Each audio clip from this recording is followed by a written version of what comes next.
எப்போதும் பொய் பேசியதே இல்லை. எந்த நொடியும் இறைவனை பிரார்த்திக்கும் அவருக்கு இந்த பூமிக்கு ஒரு பெரும் ஆபத்து வர இருக்கிறது என்பதை அவர் தன் உள்மனது அவருக்கு உணர்த்தியது. உடனே அளவற்ற பக்தியோடு இறைவனை பிரார்த்தித்தார். அவருடன் பேசுவதற்கு ஆண்டவனை அழைத்தார். என் இறைவா, என் இரட்சகனே, கடந்த சில நாட்களாக என் மனம் சரியாக இல்லை. நிம்மதியின்றி அலைபாய்கிறேன். ஏதோ கெட்டது ஒன்று நடக்கப் போகிறது என்று, மிக கொடியது ஒன்று நடக்கப் போகிறது என்று என் உள்மனம் உரைத்துக் கொண்டே இருக்கிறது. கடவுளே, என்னோடு பேச மாட்டீர்களா? என் மனதிற்கு நிம்மதி அளிக்க மாட்டீர்களா? எனக்குள் ஏதோ ஒன்று என்னை தூண்டிக் கொண்டே இருக்கிறது. சமாதானத்தின் கடவுளே, தயவு செய்து என்னோடு பேசுங்கள். கடவுள் நோவாவின் முன் தோன்றி அவரோடு பேச ஆரம்பித்தார். நோவா, என் மகனே, நீ ஒரு நேர்மை மற்றும் உண்மையானவன். நீ மிகவும் அன்பானவனாகவும் தூய்மையானவனாகவும் இருக்கிறாய். நீ எல்லோரிடமும் பாசமிக்கவனாக இருக்கிறாய். நீ யாரையும் துன்புறுத்தியதில்லை. ஆனால் எல்லோரும் உன்னை போல் இல்லை. நான் உலகத்தை ஆத்ம உணர்ச்சியோடு படைத்தேன். எல்லோரும் சந்தோஷமாக வாழ வேண்டும் என்று நினைத்தேன். ஆனால் எங்கு பார்த்தாலும் கஷ்டங்கள் நிறைந்திருக்கிறது. ஒருவரை ஒருவர் கொல்லும் அளவிற்கு அவர்களுக்கு பேராசை மற்றும் கர்வங்கள் நிரம்பியிருக்கிறது. பழி உணர்ச்சி, மரணம், கொலை, கொள்ளை, ஒழுக்கமற்ற வாழ்க்கை வாழ்பவர்கள், இது போன்றவர்களை மேலும் எங்கும் பார்ப்பதற்கு நான் தயாராக இல்லை. பிறக்கும் குழந்தைகள் அல்லது பிறந்த குழந்தைகள் இதன் காரணமாக பாதிக்கும். இது மேலும் நீடிக்க நான் அனுமதிக்க மாட்டேன். இதற்கு ஒரு முற்றுப்புள்ளி வைக்க முடிவு செய்திருக்கிறேன். என்னால் உயிர் வழங்கப்பட்ட ஒரு ஜீவராசியையும் நான் அழிக்கப் போகிறேன். நான் இந்த பூமியை சுருக்கிவிடப் போகிறேன். என் இறைவா, தயவு செய்து இது போன்ற கடும் சொல்லை தங்கள் திருவாயிலிருந்து உரைக்காதீர்கள். ஏனென்றால் என்றும் நீங்கள் அன்பை வெளிப்படுத்துகிறவராயிருக்கிறீர். எங்களுக்கு வாழ்வதற்கு உயிரளித்த உத்தமரே நீங்கள்தான். எங்களை அழிக்க வேண்டும் என்று நீங்களே நினைத்தால் உருவாக்கியதின் அர்த்தமே பயனற்று போய்விடும். இந்த உலகை கண்டு ரசிக்க மனிதன் கண்டிப்பாக இருக்க வேண்டும். ஒரு சில மனிதர்களுக்காக மற்ற உயிரினங்களும் அழிக்கப்பட வேண்டுமா? எங்களின் மீது கருணை காட்டுங்கள் என் இறைவா. நோவா, இந்த பூமி முழுவதும் இம்சை மற்றும் கொடூர செயல்களால் சூழப்பட்டிருக்கிறது. என்னால் இதையெல்லாம் காண முடியாது. எங்கள் மீது இரக்கம் காட்டுங்கள் ஆண்டவரே. நான் என்னை பற்றி கவலைப்படவில்லை. நான் இறப்பதற்கு தயாராக இருக்கிறேன். நான் நமக்கு பின்வரும் வருங்கால சந்ததியினரை பற்றி தான் கவலைப்படுகிறேன். தங்களின் இந்த ஈடு இணையில்லா இயற்கை படைப்புகளை கண்டு ரசித்து அனுபவிக்க இன்னும் பல தலைமுறைகள் கொண்ட மக்கள் இந்த பூமியில் வேண்டும் என் இறைவா. தயவு செய்து சாந்தமடைந்து விடுங்கள் என் ஆண்டவரே. நோவா, நல்லவனாக இருப்பவனின் வாழ்வை மட்டும்தான் நான் காப்பாற்றப் போகிறேன். நான் சொல்வதை கேட்டு அதன்படி நீ நடந்து கொள். ஒரு மரத்தினால் ஆன பேழை அல்லது சிறு படகை ஒன்றை தயார் செய்து கொள். உள்ளே அறைகளையும் தயார் செய்து கொள். 30 முழம் நீளமும் 50 முழம் அகலமும் 30 முழம் உயரமும் கொண்ட ஒரு சிறிய பேழை செய்து அதில் ஒரு ஜன்னல் மற்றும் கதவையும் மாற்றி வைத்துவிடு. அதை 3 அடுக்குகளாக தயார் செய்து கொள். நான் ஜலப்பிரளயம் கொண்டு இந்த உலகத்தையே அழிக்கப் போகிறேன். ஆனால் நீயும் உன் மனைவியும் உன் குழந்தைகளும் உன் மூலமாக ரட்சிக்கப்பட்டு நீ பேழைக்கு அழைத்து வரும் எந்த உயிரினங்கள் ஆனாலும் இருபாலரும் இருக்க வேண்டும். ஒரு ஆண், ஒரு பெண். அப்போதுதான் அதன் வம்சத்தை பெருக்கி அதற்கு வாழ்வளிக்க இயலும். அவர்கள் உயிர் வாழ குறைந்தபட்சம் 40 நாட்களுக்கு அல்லது அதற்கும் மேலான நாட்களுக்கு தேவையான உணவுப் பொருட்களை உன் பேழையில் கூட்டிக் கொண்டு வரும் ஜீவராசிகளுக்கு தயார் செய்து கொள். அன்பே உருவான இறைவா, தங்களின் அளவற்ற இரக்கத்திற்கு மிக்க நன்றி. நீங்கள் கூறியதைப் போல் உடனடியாக ஏற்பாடு செய்கிறேன். நோவா, இந்த சந்ததியில் நீயே நேர்மையும் நற்குணமும் மிக்கவன். உன்னை ஒரு பேழை தயார் செய்ய சொன்னதன் காரணம் என்னவென்றால், நீ மரணமடையக்கூடாது. அடுத்த 40 பகலும் 40 இரவுகளிலும் பலத்த மழையை பூமியில் பொழிய வைத்து விடப் போகிறேன். வெள்ளப்பெருக்கெடுத்து பூமியை அழித்து ஒரு துரும்பு கூட உயிரோடு இல்லாமல் எல்லாம் அழிக்கப்படும். நீ பேழைக்குள் என்ன கொண்டு செல்கிறாயோ அது நிச்சயம் உயிரோடு இருக்கும். என் ஆண்டவரே, இது போன்ற புனித தன்மை கிடைப்பதற்கு நான் என்ன புண்ணியம் செய்தேனோ தெரியவில்லை. இந்த இரக்கத்திற்கு என்னுடைய நன்றி ஆண்டவரே. நீங்கள் நினைத்தபடியே அனைத்தையும் செய்து முடிக்கிறேன். நோவா இறைவன் அறிவித்தபடியே பேழையை தயார் செய்து உள்ளே சென்றார். அவருடன் அவர் மனைவி, அவரின் 3 பிள்ளைகள் மற்றும் பிள்ளைகளின் மனைவி அனைவரையும் அழைத்துச் சென்றார். அதோடு மட்டுமில்லாமல் மிருகங்களையும் பறவைகளையும் பூமியின் மீது உயிருடன் ஊர்ந்து கொண்டிருந்த ஜீவராசிகளையும் தன்னுடன் அழைத்துச் சென்றார். தன்னுடன் சிறிது மீன்களையும் நோவா எடுத்துச் சென்றார். 7 நாட்களுக்குப் பிறகு மழை பொழியத் தொடங்கியது. மழை தொடர்ந்து தொடர்ந்து தொடர்ந்து பெய்து கொண்டிருந்தது. நிறுத்தவே இல்லை. சூரியனிடமிருந்து ஒளியும் வரவில்லை. மேகங்கள் மேலும் கருமை நிறம் கொண்டிருந்தன. நிலத்தில் தண்ணீர் வற்றிப் போவதற்கு வழியே இல்லை. கடல் நீரும் ஊருக்குள் புகுந்தது. மரங்கள் வேரோடு சாய்ந்தன. அனைவரது வீட்டிற்குள்ளும் தண்ணீர் புகுந்தது. மக்கள் வசிப்பிடம் இல்லாமல் தவித்தனர். 40 நாட்களாக இடைவிடாது பெய்த மழையினால் உயிரினங்கள் அனைத்தும் மழையில் மூழ்கடிக்கப்பட்டது. நோவாவின் பேழை மட்டும் மூழ்காமல் தண்ணீரில் மிதந்து கொண்டிருந்தது. பெரிய உயர்ந்த மலைகள் அனைத்தும் மூழ்கின. கால்நடைகள் ஊர்வன, பரப்பன. மீன் வகைகள் அனைத்தும் இறந்து போயின. நோவாவுடன் இருந்த ஜீவராசிகள் மட்டும்தான் உயிரோடு இருந்தன. பூமியின் மேல் நிலங்களில் தேங்கி நின்ற தண்ணீர் வடிவதற்கு 150 நாட்கள் ஆயின. எல்லாம் வல்ல இறைவா, இன்னும் நீங்கள் கோபமோடுதான் இருக்கிறீர்களா? கோபம் தணியவில்லையா? கொஞ்சம் எங்கள் மீது தயை காட்டுங்கள். பேழையின் உள்ளிருக்கும் எல்லா ஜீவராசிகளுக்கும் தயவு செய்து இரக்கம் காட்டுங்கள்.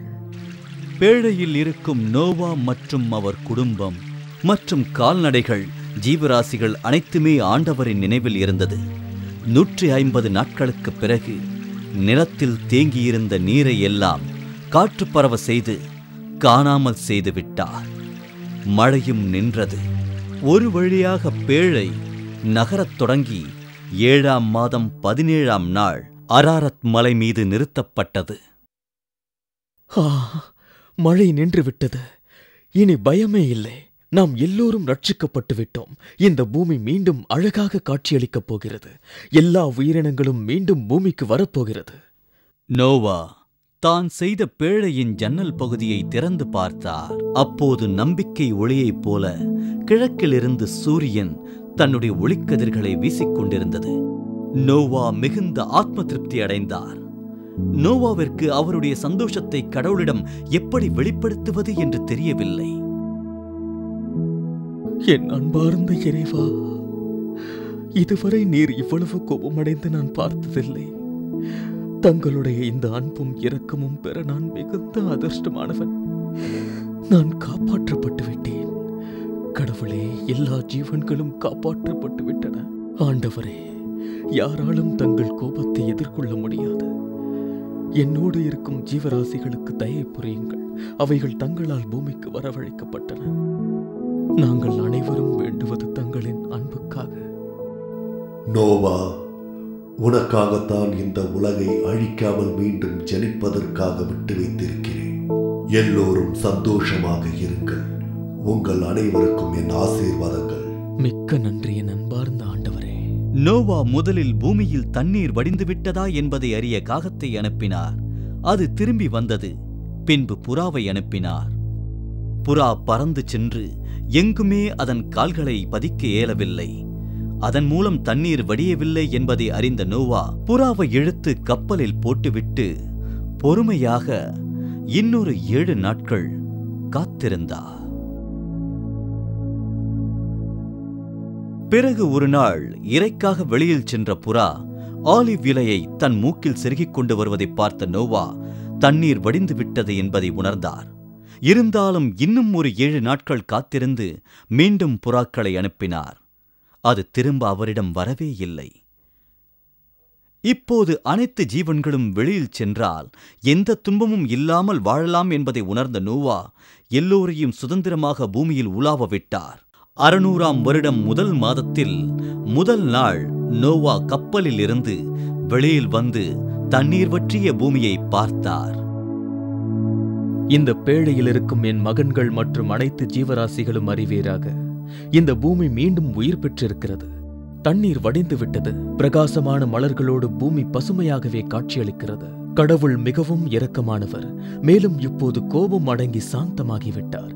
ஆகையினால் நாம் இந்த இடத்தை விட்டு நம்முடைய இடத்திற்கு சென்று கடவுளின் இந்த அற்புத உலகத்தில் நாம் அனைத்தையும் அனுபவித்து சந்தோஷம் அடைவோம். நோவா கடவுளுக்கு நன்றி தெரிவிக்கும் வகையில் இறைவனுக்கு ஒரு பீடம் ஒன்றை அமைத்து தன் அன்பை வெளிப்படுத்தினார். இறைவன் நோவாவின் செய்கையால் மிகவும் திருப்தி அடைந்தார். நான் இனி மனித பிறவிகளுக்காக இந்த பூமியை தண்டிக்க மாட்டேன். மனித பிறவிகளின் மனம் தூய்மையற்று கெட்ட எண்ணங்கள் நிரம்பியதாக இருக்கின்றது. எந்த உயிரினங்களையும் மானிட பிறவிகளுக்காக அழிக்க மாட்டேன். இந்த பூமி இதேபோல் பிரகாசம் மிக்க விடியற்காலை பொழுது, உஷ்ணமான மதிய வேலை பொழுது, சந்தோஷமான சாயங்கால வேலை பொழுது, குளிர்ச்சி மிக்க இரவு பொழுதுடன் சுழன்று கொண்டேதான் இருக்கும். இன்று முதல் எல்லா ஜீவராசிகளும் இந்த பூமியில் சந்தோஷமாக ஜீவிக்கலாம். இனி இந்த பூமியிலிருந்து எதையும் கைப்பற்றப் போவதில்லை. இறைவன் நோவாவையும் அவரது பிள்ளைகளையும் ஆசீர்வதித்து நல்லவர்களாக இருக்கும்படி கூறினார். நோவா மற்றும் அவரது பிள்ளைகள் அனைவரும் மகிழ்ச்சியோடு கடவுளின் ஆசீர்வாதத்தை பெற்றனர். மற்றவர்களுக்கு பலன் தரும் வகையில் வாழ்ந்து உங்கள் சந்ததிகளை பெருக்கி இந்த பூமியை மறுபடியும் பூர்த்தி செய்யுங்கள். பூமியில் வாழும் எல்லா உயிரினங்களும் உங்களுக்காக. கால்நடைகள், மரம் செடி கொடி வகைகள், மீன்கள் எல்லாம் உங்களுக்காக. நீங்கள் உங்கள் வாழ்க்கையின் தேவைக்கும் உங்கள் உணவிற்கும் தேவைப்பட்டால் உபயோகித்துக் கொள்ளலாம். பூமியில் இருக்கும் எல்லாவற்றின் மீதும் உனக்கு முழு உரிமை வழங்கப்பட்டிருக்கிறது. நான் மறுபடியும் இந்த பூமியை அழிக்க மாட்டேன். தாங்கள் அருளிய அனைத்திற்கும் மிக்க நன்றி ஆண்டவரே. பேழையிலிருந்து மிருகங்கள், கால்நடைகள், பறவைகள், ஊர்வன என்று அனைத்தையும் இந்த பூமிக்கு அழைத்து வந்தார். அவை அனைத்தும் வெகு நாட்களுக்குப் பிறகு சூரிய ஒளியை பார்த்தவுடன் மிகவும் சந்தோஷ களிப்பில் ஆழ்ந்தன. இறைவனுக்கு பரிபூர்ண நன்றி தெரிவிக்கும் வகையில் அனைத்து ஜீவன்களும் சந்தோஷத்தோடு தங்களுக்கே உரித்தான இடத்தில் தங்களது வாழ்க்கையை ஆரம்பித்தன. நோவாவிற்கு சேம், காம், யாபேத் என்று 3 குமாரர்கள் இருந்தார்கள். இந்த சம்பவத்திற்கு பிறகு நோவா 350 ஆண்டுகள் உயிர் வாழ்ந்தார். நோவாவின் வாழ்க்கை காலம் மொத்தம் 950 வருடங்களாகும். உலகத்தில் மொத்த ஜனசந்ததிகள் அனைத்துமே நோவாவும் அவரின் 3 பிள்ளைகள் மூலமுமே ஆரம்பித்தன. அனைத்து ஜீவராசிகளுக்கும் உயிர் வாழ அடித்தளமே நோவாவின் பேழையாகும். அவர்களின் பிள்ளைகளான சேம், காம் மற்றும் யாபேத் தன் வம்சங்களை பெருக்கினர். அனைத்து உயிரினங்களும் அதே போன்று தங்களின் வம்சங்களை இனப்பெருக்கம் செய்து பூமியை நிரப்பியது.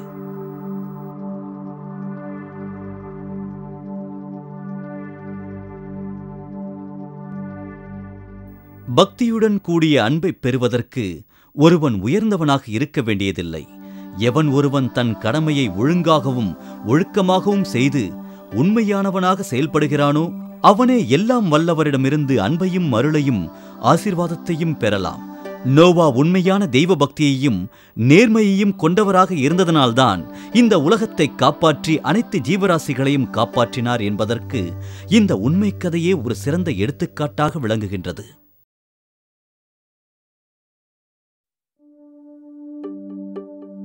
அன்புமிக்க மழலைகளே, இந்த பலம் பொருந்திய உலகத்தினை சுழற்பிரயாணம் செய்ததில் மகிழ்ந்திருப்பீர்கள் என்று நினைக்கிறேன்.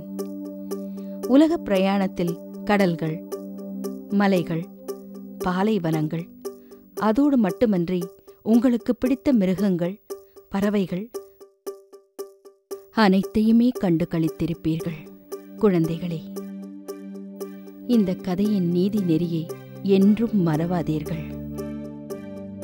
நல்லவர்களாக வாழ்ந்து இறைவனின் வார்த்தைகளின்படி நடக்க வேண்டும். சரி செல்வங்களே, மீண்டும் ஒரு வசீகரமான கதையுடன் வெகு விரைவில் உங்களை நான் சந்திக்கிறேன்.